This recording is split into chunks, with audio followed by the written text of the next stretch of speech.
लेकिन वो बढ़ चढ़ के बोलते हैं और अच्छे लोग चुप रह जाते हैं। इससे गलत लोग फायदा उठा लेते हैं। समाज में 10% से भी कम चोर होंगे, लेकिन 100% घर में ताले बंद। कल हम डायलिसिस सेंटर को बनाने के लिए व्यस्त थे, और डायलिसिस सेंटर में हमने जैसा बोला था मशीनें वगैरह लगाने के लिए, डायलिसिस सेंटर खोलने के लिए, ताकि मरीज किडनी जिनका फेल हो जाता है उनको हफ्ते में 3 बार डायलिसिस करना होता है, यानी महीने में 12 से 13 डायलिसिस करना होता है। और प्राइवेट हॉस्पिटल में लगभग 3-4 हज़ार के बीच में एक डायलिसिस का लगता है, यानी मंथली उसका 50,000 रुपया खर्च हो जाता है। एक गरीब इंसान, रिक्शा ठेला वाला 50,000 रुपया नहीं ला सकता है मंथली, उसकी तो इतनी इनकम भी नहीं है। तो हम बोले थे कि जहां जरूरत लगेगा हम वहां वहां खोलेंगे। अभी बहुत जल्दी हम लोग पहले पटना में इस शुरुआत कर रहे हैं, क्योंकि यही सेंटर है तो यहाँ से मैनेज करना इजी हो जाता है। अभी जस्ट इसके बाद हम लोग बनारस डालने वाले हैं सेंटर। ब्लड बैंक की भी स्थापना होगी, तो वो भी बनारस में होगी, फिर दिल्ली में भी होगी, महाराष्ट्र में भी होगी। तो ऐसा नहीं है कि केवल हम, हाँ बस ये जरूर कहेंगे कि शुरुआत यहाँ से कर रहे हैं, धीरे धीरे एक्सपेंड इसको लगभग जहां तक हमसे पॉसिबल होगा हम वहां तक इसको लेकर जाएंगे। और रक्षाबंधन में भी बड़ा व्यस्त रहा सब लोग को। हमने बड़ा धूमधाम से, हमारे यहाँ राखी बांधी जाती है, राखी बनाया जाता है। अब एक्चुअल क्या है, राखी की शुरुआत हमने तो किया नहीं था, राखी तो एक पूरी परंपरा है। लेकिन हमारे यहाँ कैसे ऐसी राखी बांधी जाती थी, एक्चुअल में आज से 10 साल पहले जब हम लोग पढ़ाना चालू किए थे, तो उस समय रक्षाबंधन की जब हम छुट्टी दे रहे थे तो बहुत सारी लड़कियों ने पूछा कि सर आप राखी बांधने जा रहे हैं कि नहीं जा रहे हैं। तो हमने बोला था कि बबनी लोग, मेरी अपनी बहन नहीं है, इसलिए हम रक्षाबंधन में घर नहीं जा रहे हैं। तो उसी समय एक लड़की ने राखी बांध दिया था यहाँ पर, तो हम थोड़ा सा मिठाई मंगाए और उसे दे दिए यहाँ पे। और उसको देख के बाकी सारी लड़कियों ने भी राखी बांधा, और धीरे धीरे ये सिलसिला चलते रहा। अब पुराने फोटोज वीडियोस देखेंगे रक्षाबंधन के तो उतनी भीड़ नहीं दिखेंगी। अभी क्या है, अभी तो बहुत ज्यादा है यहाँ पे। तो रक्षाबंधन मेरे लिए सालों से इंतजार करते हैं इस रक्षाबंधन के त्योहार का। पहले कम लड़कियां थी, अभी बहुत ज्यादा हो गए हैं। पहले बहनें कम थी, अभी ज्यादा बहनें राखी बांधने लगती हैं यहाँ पर। हम पहला राखी जो बनवाते हैं वो हैंडीकेप लड़की से बनवाते हैं। और क्योंकि वो एक, उसको मतलब नेचर ने उसके साथ एक तरह का कहिए छल कर दिया यहाँ पर।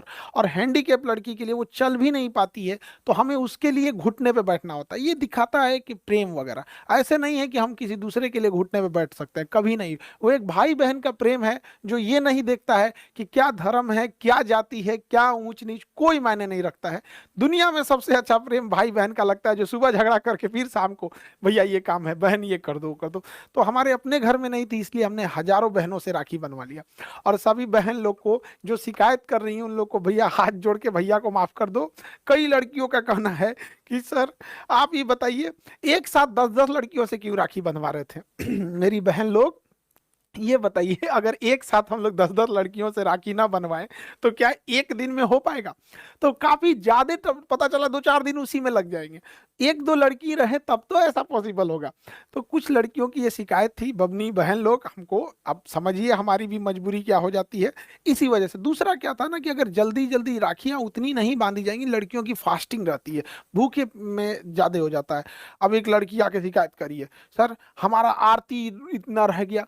देखिए 10-15 हजार जब राखियां बांधी जाएंगी तो आरती के लिए अगर उतने टाइम बहुत बार नहीं मिल पाता है, तो हम लोग उसके लिए, एक भाई बहन का प्रेम है और इसी में सब चीजों को लेके चलना रहता है। संख्या ज्यादा हो जाने की वजह से आप भी समझते हैं थोड़ा सा मैनेजमेंट को भी देखना रहता है।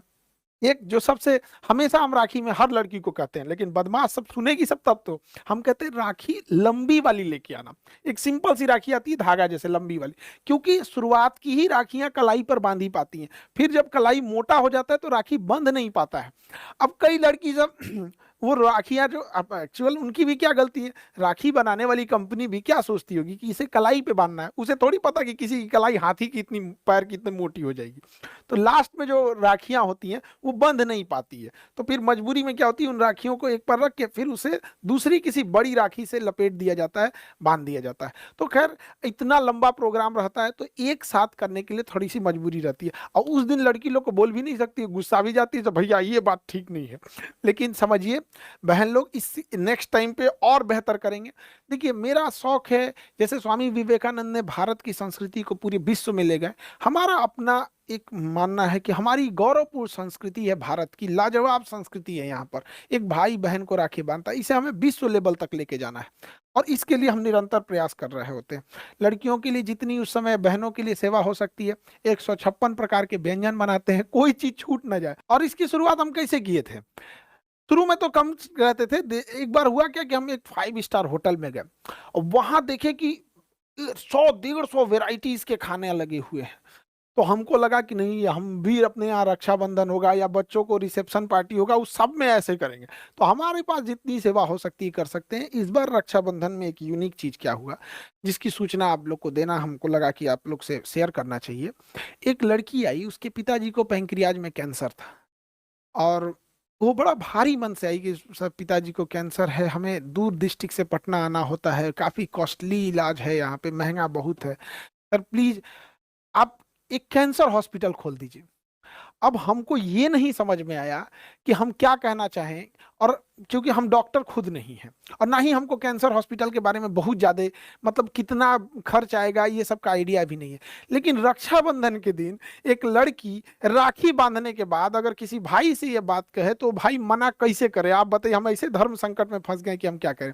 तो हमने ऐलान कर दिया कि हम कैंसर हॉस्पिटल खोलेंगे और उसके बाद से हम रिसर्च करने लगे। राखी खोलने से पहले हम कई डॉक्टरों से बात किए जिन्हें हम पहले से जान रहे होते हैं, तो उन्होंने कहा कि सर हम जरूर आपका हेल्प करेंगे, आपका सपोर्ट करेंगे। हम उन डॉक्टरों का भी बहुत बहुत धन्यवाद देते हैं जो इस मुहिम में उन्होंने हमारा हौसला बढ़ाया और हमें एक मोरल सपोर्ट दिया, बहुत इसके लिए धन्यवाद देते हैं। क्योंकि हमने क्या किया था, अभी जस्ट डिटेल डालेंगे, अभी जो हम लोग एक्सरे मशीन लेके आए महज 35 रुपीज, 35 रुपए में एक्सरे करके दे देंगे आप। तो उससे किसको फायदा होगा? कोई बर्तन मांजती है, किसी घर में झाड़ू पोछा कर रही है, कोई ऑटो चला रहा है, कोई रिक्शे वाला है, कोई सब्जी बेचने वाला मजदूरी कर रहा है, तो किसान है, स्टूडेंट है, इन लोग के पास इतने पैसे नहीं होते हैं।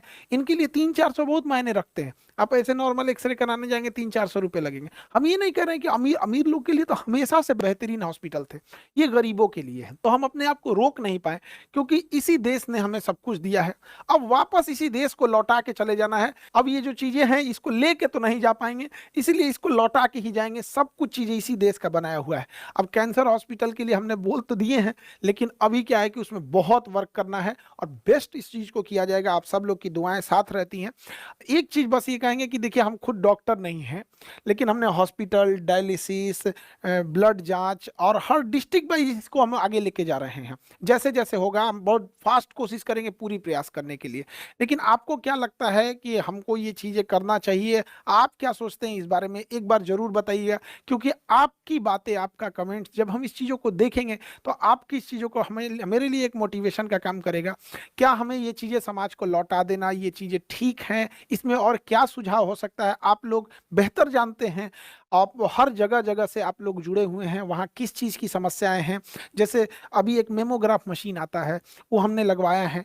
वहाँ पे किसी महिला को अगर ब्रेस्ट कैंसर है, क्योंकि महिलाओं में ब्रेस्ट कैंसर काफ़ी कॉमन होता है, तो ब्रेस्ट कैंसर को अर्ली स्टेज में पकड़ लेता है। कई बार मेमोग्राफी इतनी सटीक होती है कि वो स्टेज 1 से भी पहले डिटेक्ट कर लेता है कि आपको संभावना ज़्यादा है, फिर वो वहाँ से बता देता है कि आप पेट सिटी में जाइए क्या है। तो जब भी हम किसी कैंसर को फर्स्ट स्टेज में पकड़ लेते हैं तो